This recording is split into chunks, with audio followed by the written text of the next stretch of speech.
Marine Le Pen tenait ce samedi sa convention présidentielle à Reims, destinée à lancer officiellement sa campagne présidentielle. Mais ce grand rassemblement a été pollué par Éric Zemmour, qui tenait un discours à Lille au même moment. La candidate RN a fait mine de minimiser la candidature de son rival, préférant réserver ses coups au chef de l'État.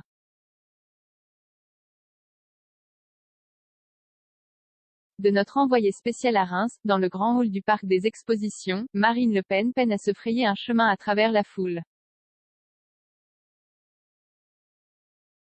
L'ambiance est conviviale, les militants scandent son nom, chacun veut son selfie.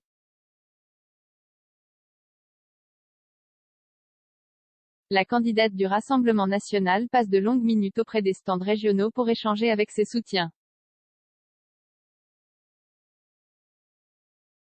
3000 personnes, venues des 4 coins du territoire, sont annoncées ici à Reims. Mais cette convention présidentielle, qui vise à lancer symboliquement sa campagne depuis « la ville des sacres », est en partie gâchée. Car deux têtes se disputent actuellement la couronne du camp national. Dans un coin du hangar justement, un groupe de militants discute. Au cœur de leurs échanges, Éric Zemmour. Le candidat Reconquête, qui multiplie les prises de guerre au sein du Rassemblement national, tient au même moment un grand meeting à Lille. Éric Zemmour a la volonté de parasiter notre campagne. Après avoir balancé quelques gifles dans la presse, Marine Le Pen refuse ce samedi d'évoquer directement la lutte avec son rival.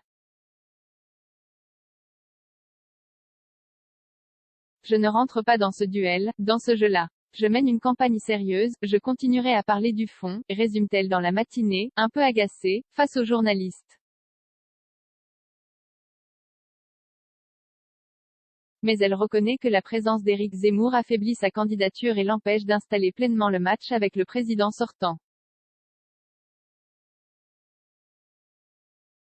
Alors, pour mieux marginaliser le candidat identitaire, la députée du Pas-de-Calais lui conseille malicieusement de faire le ménage dans son mouvement, après avoir pointé du doigt dans le Figaro la veille les catholiques traditionalistes, les païens et quelques nazis.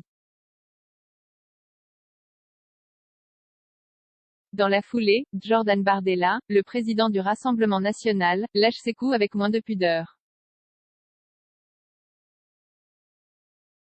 Éric Zemmour a la volonté de parasiter notre campagne. Son obsession est d'empêcher Marine Le Pen d'arriver au second tour. Il veut ce match, car il est dans une démarche de témoignage, mais ce n'est pas notre souhait. On ne va pas rentrer dans une petite finale avec Éric Zemmour, qui est aujourd'hui en lutte pour la 4e place avec Jean-Luc Mélenchon. Notre seul adversaire est Emmanuel Macron. Emmanuel Macron n'est pas seulement méprisant, il est déprimant. Après les prises de parole de plusieurs responsables du parti, Marine Le Pen monte sur scène vers 19h.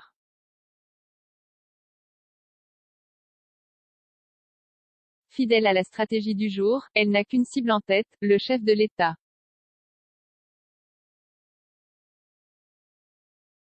La candidate étrille la France orange macronique dans une longue et très lourde charge contre le président de la République.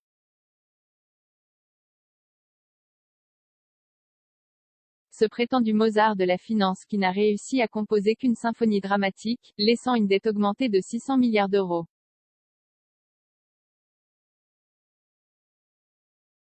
On nous avait promis un crack, mais le seul crack que nous avons eu est financier, lance-t-elle sous les acclamations.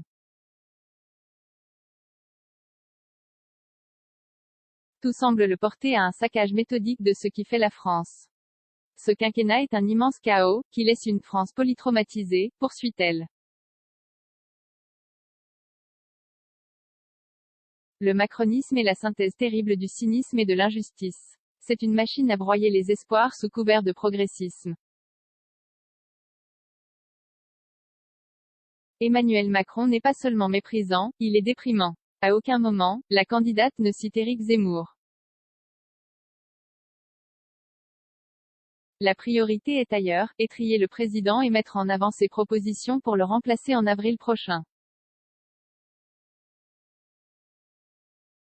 La candidate sait que la victoire passera par une forte participation de son électorat.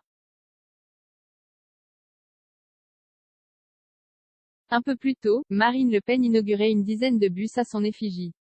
Ils seront lancés ces prochains jours sur les routes de France pour mobiliser les troupes.